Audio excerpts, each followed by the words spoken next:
المعرض. عملنا تسجيلات قبل كده وفيديوهات قبل كده، دي ثالث سنه احنا بنعمل فيها نفس الفيديوهات. صراحه المعرض ده احنا بقالي 5 سنين تقريبا بنزله، وابتدينا ان انا اسجل فيديوهات من 3 سنين. ان شاء الله احنا هنعرض لكم ايه الجديد او ايه المميز في معرض ماك تك 2020. شوفوا معايا الفيديوهات وتابعوا معايا، وان شاء الله الفيديوهات تانية. شكرا. معانا مكنه التورته الثانيه طبعا من سيمبلكس. المكنه جميله جدا، هي حجمها صغير بس انا عاجبني فيها فكره النقل الحركه. المكنه زي ما انت شايف كده عليها سبندل تبريد ميه، او ده تبريد ميه تمام. وفي نفس الوقت عندي بص بقى، عندي المحور بتاع الواي واللينير جايد. بص حركة المكنة سلسة جدا في الحركة، مع انها هي على مواتير ستيبر عادية خالص، بس هي انا شايف المكنة حلوة جدا وحجمها ممتاز. وعلى فكرة دي تابليت وخام، يعني بيعملوا عليها اسطمبات. دي اسطمبات معدن اهيت ألمونيا، وادي الرخام برضو، او ده برضو معدن ألمونيا. ودي طبعا بيبقى عليها تبريد ميه بحيث ان هو ده حديد ظهري ده، وده ألمونيا، ده ألمونيا تمام. وده وفيها حوض ميه تحت اهو زي ما احنا شايفين. حوض ميه ده عشان طبعا تبريد الميه لما يبدا يسقط الميه ولا حاجه ما تسقطش على الارض. المكنه ممتازه قوي من سيمبلكس، انا شايف ان مواصفاتها ممتازه جدا. طبعا احنا بنحاول نقدم المتميز في معرض ماك تك 2020. مش هقدر اصور كل المكن الموجود، لان طبعا كان في فيديوهات قديمه احنا صورناها، وفي معارض قديمه احنا نزلنا المعرض ده اكتر من مره، ودي ثالث سنه لينا في المعرض. فانا بحاول ان انا اصور الشيء المتميز في المعرض السنه دي سنه 2020. المتألق كالعاده ابو العز. معانا مكنه فايبر ليزر. طبعا المكنه زي ما انتم شايفين جميله جدا كتقفيل. الفايبر ليزر بص هي شغاله. طبعا الفايبر ليزر هيأثر على الصوت.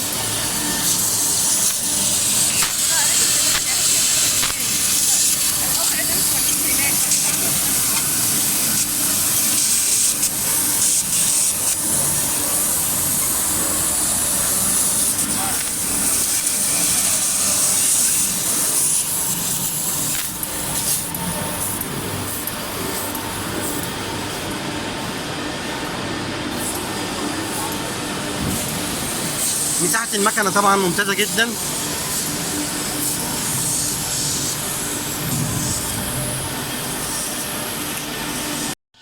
معانا راوتر ابو العز برضه. الراوتر عليه 2 سبندل، وحسب معلومات ابو العز زي ما انت عايز هيديك 2 سبندل 3 سبندل 4 سبندل زي ما انت عايز. حجم الراوتر طبعا ضخم وجميل جدا. هو واخد معانا المقاس لوحين. طبعا ده تقريبا 200 في 200 ونص اللوحين ده، او 200 ونص في 200 ونص. وهي واخده معانا لوحين. العرض بتاع المكنه ساعد ابو العز ان هو يقدر يحط 2 سبندل معايا من غير ما يبقى في اي مشاكل في مساحه المكنه او تقطيع او كده. المواتير هو هنا مستخدم مواتير سبندل تبريد هواء. تبريد الهواء اللي على السبندل دوت بيديك فرصه ان انت تشتغل بحريه اكتر من غير تبريد الميه، بحيث الميه ما تنقصش معاك او كده. المكنه طبعا حجمه ممتاز قوي قوي قوي قوي. شايف ان المكنه ممتازه جدا جدا جدا. طبعا هو منزل معاه شفاط. الشفاط ده يعني اول حاجه الشفاط معانا ايه على السبندل الاولاني والسبندل الثاني، ومجمع عندي الشفاطين في شفاط واحد بس، بحيث ان ياخد مخرج عادي.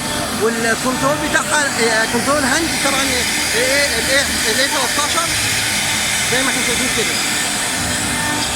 وشغل المكنه طبعا رائع جدا جدا يعني.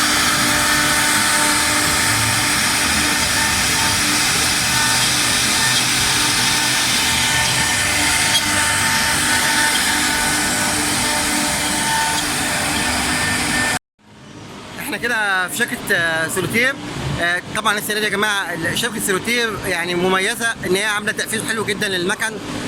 المكن كله ستايل واحد، لون واحد، فورمه واحده. عجبني قوي طبعا الراوتر الصغير دوت. راوتر عملي جدا، هو بيشتغل في المعادن زي ما انتم شايفين كده. عليه سبندل تبريد ميه، وزي ما انتم شايفين عليه في حوض تبريد، في حوض اهو، حوض ميه. وطبعا الكنترول بتاعه الهاند. السبندل طبعا جميل جدا، مساحه العمل بتاعته ممتازه، ممكن يتحط عندك في اي مكان. يعني الراوتر صراحه جميل جدا، انا عاجبني. وطبعا عندي حجم تاني للراوتر اللي هو الحجم الستاندر اللي هو بيبقى 250 في 130 او 130 في 250.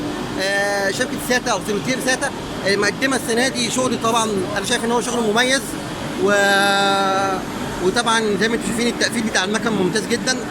المكن ممتاز والله ينور عليهم الصراحه يعني.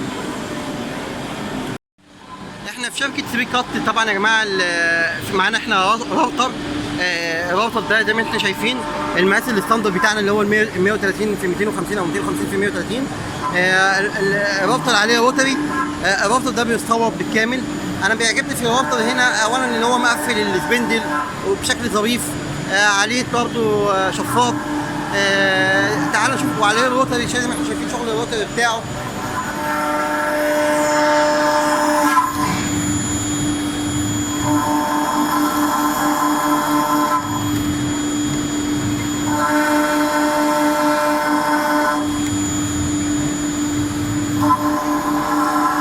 هنا الراوتر فيه ميزه ان هو راوتر وفي نفس الوقت روتري، يعني يديك امكانيه ان انت تشتغل على الالواح العاديه او امكانيه على ان تشتغل على الاجسام اللي هي اسطوانيه الشكل. طبعا الراوتر جميل جدا يعني، شركه 3 كات.